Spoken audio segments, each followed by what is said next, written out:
Coucou YouTube, comment ça va? Ça fait longtemps.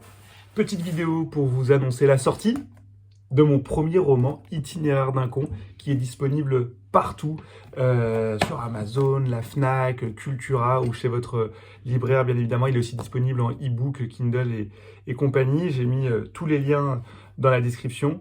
Je sors ce livre en auto-édition, c'est-à-dire que je fais tout seul. C'est pour ça que je vais avoir besoin de vous, que vous soyez mon haut-parleur de ce projet, mes communicants, que vous en parliez autour de vous, que vous, je sais pas, vous l'achetiez déjà et que vous l'offriez à des amis aussi en second temps si vous avez aimé le projet, que vous laissiez des commentaires positifs, plein d'étoiles partout. C'est super important pour moi. C'est un des projets qui me tient le plus à cœur de ma petite carrière.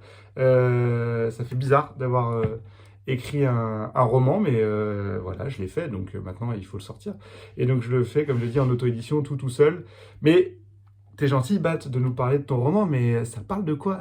Je vais vous dire, ça parle de quoi? Itinéraire d'un con. C'est l'histoire de Jacques Billon, qui s'est souvent senti un peu con, par exemple, dans des dîners entre amis ou au boulot, dans certaines situations où il captait pas toutes les choses. Il disait, ah, je sais pas, est-ce que c'est moi ou je suis un peu con? Qu'est-ce qui se passe?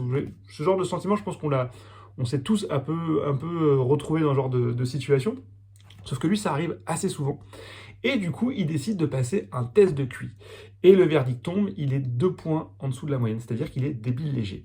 Et là, il se dit non, c'est pas possible. C'est pas possible parce que je n'accepte pas d'être un con, parce que pour moi, il y a trop de gens autour de moi qui sont des cons. Donc non, c'est pas possible. Donc il va tout faire pour essayer de récupérer ces 2 points de QI et du coup être dans la normale. Et c'est l'histoire donc du coup de son parcours pour récupérer ces 2 points de QI qui vont lui mener à un destin extraordinaire.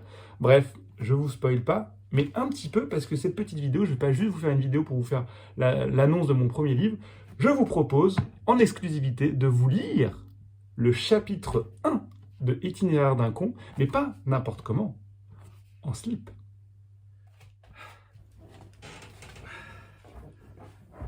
Détendez-vous, vous avez juste à écouter le son de ma voix.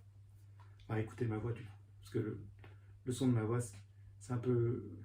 C'est ma voix, finalement. Je suis désolée, je vais rentrer. Ah, bonjour, oui. Désolée. Les inconvénients,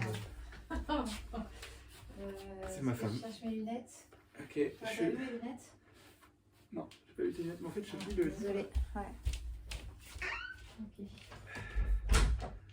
Désolé. C'est pas grave.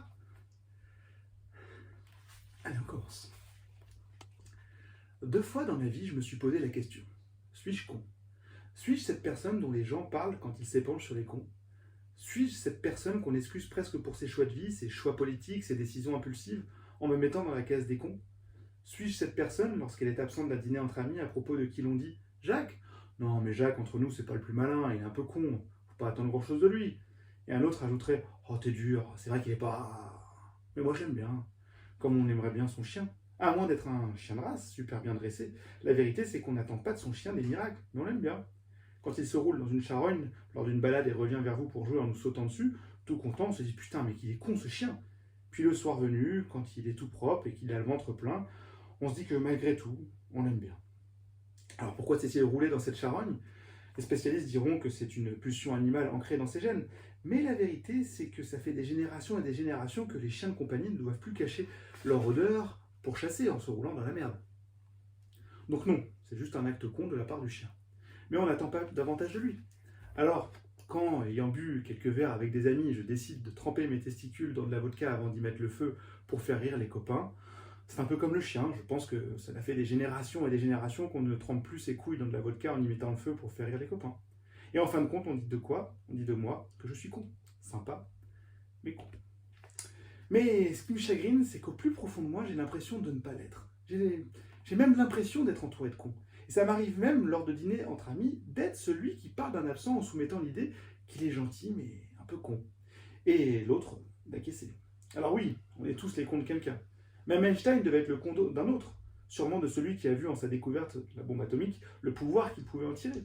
Ou peut-être juste de celui de sa femme, qui le trouvait très con dans la vie de tous les jours, en dehors du travail. Peut-être que c'était le genre de mec qui, en privé, après quelques verres, trempait lui aussi ses testicules dans de la vodka et y mettait le feu pour faire rire les copains. Peut-être.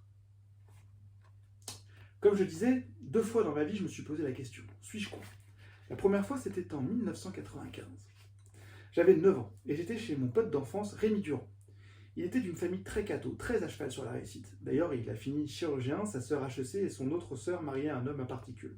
Ce qui est aussi un signe de réussite dans ce genre de famille. Petit, on était cul et chemise. Enfin, sûrement que j'étais le cul et lui la chemise d'ailleurs. J'étais toujours fourré chez eux. Et je ne peux pas vous dire pourquoi ni comment, mais c'est la première fois de ma vie où j'ai ressenti ce sentiment d'être con. Il y avait une suffisance dans la façon qu'avaient ses parents de me parler. C'était presque comme si on décomposait les mots lentement juste pour moi. J'exagère, mais vraiment j'avais cette sensation d'être bête. Un peu comme quand on tombe sur Radio Classique et qu'entre les morceaux, des spécialistes expliquent avec une facilité déconcertante pourquoi cette version de Chopin en la mineur est une horreur pour les oreilles, alors qu'on avait adoré le morceau, qu'on s'était même fait la remarque « Waouh, que c'est beau, c'est magnifique, mais pourquoi j'écoute pas plus de classique en fait ?» Une façon pour ce critique de dire aux auditeurs égarés comme nous « Hop, hop, hop, hop, hop, c'est pas une radio pour les cons. » Et j'entends par contre des gens comme vous, sans aucun goût, dépourvus de jugement, biberonnés à la culture de masse, faisant vos courses au Leclerc à l'affût des promotions. Allez, changez de radio et allez écouter Énergie, sombre merde. Pour tout dire, j'avais l'impression que j'étais une sorte de bête de foire, d'être Jacques Villeray dans le dîner de cons. Et pourtant, je n'ai pas le souvenir d'avoir fait des bourdes ou des sorties dignes des plus grands cons. Non, j'étais juste moi-même. Je me suis longtemps dit que, comme il était petit de taille et moi très grand, peut-être que ma taille ne correspondait pas à mon âge. J'avais 9 ans, mais j'en paraissais physiquement 13. Et du coup, inconsciemment, même s'ils connaissaient mon âge, ils ne pouvaient s'empêcher de voir devant eux un gamin de 13 ans.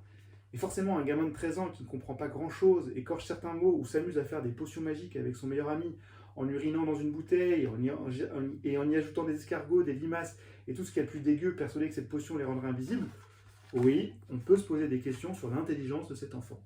Et comme leur fils était pour le coup bien plus petit que la moyenne, et ne faisait pas 9 ans, mais bien 7, bref, en fin de compte, c'était moi le grand bonnet, le con. Je me suis souvent promis qu'un jour, je les retrouverais, et que je leur prouverais que je n'étais pas con.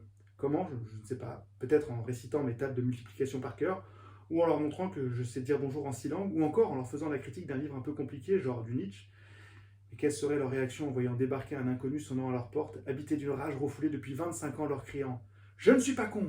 La preuve! 1 x 1 égale 1, 2 x 2 égale 4, 3 x 3 égale 9, hello, ciao, hola, guten tag, konnichiwa, sawatika !» Friedrich Wilhelm Nietzsche était un philosophe allemand, poète en prose, critique culturel et philologue dont le travail a exercé une profonde influence sur l'histoire intellectuelle moderne. Non, pas certain que ça serve ma cause. Au contraire. Alors, peut-on parler d'un traumatisme de l'enfance qui a influencé ma vie d'adulte que je suis aujourd'hui? Ai-je été conditionné depuis tout jeune à être con? Je pourrais faire irruption à ces dîners entre amis qui parlent de ceux qui sont absents en soumettant l'idée qu'ils sont cons et dire « Eh oh! Je sais très bien que vous êtes en train de dire que je suis pas... Mais que vous m'aimez... J'ai bafoué. Je vais reprendre cette réplique. Eh oh! Je sais très bien que vous êtes en train de dire que je suis pas... Mais que vous m'aimez bien quand même. Et l'un d'eux serait plus explicite. Partons pas tenu, tu veux dire con, on est d'accord? Et je répondrais, oui, mais je suis venu par surprise à ce dîner où je n'étais pas convié. C'était pour vous dire que je ne suis pas con de naissance, que j'ai une excuse. On m'a conditionné depuis ma plus tendre enfance à être con. Ce con dont vous n'attendez pas grand-chose, mais qu'au fond vous aimez bien. Et je repartirais en claquant la porte, les laissant bouche bée. Et l'un d'eux, pour casser ce malaise que j'aurais mis, dirait, vous saviez que ce type sait dire bonjour en 6 langues? Quel gâchis. Bon, qui reveux du rouge, j'ai apporté une super bouteille d'un petit caviste. Voilà, c'était le chapitre 1 de Itinéraire d'un con. Disponible partout, j'ai mis les liens dans la bio. J'espère que ça vous a plu. L'exercice de lire un chapitre de livre, qui plus est le sien, en slip, était une performance à mes yeux. Et je suis assez fier de l'avoir réalisé pour vous, rien que pour vous. Voilà, j'espère que ça vous a plu. Bonne continuation dans ce que vous étiez en train de faire.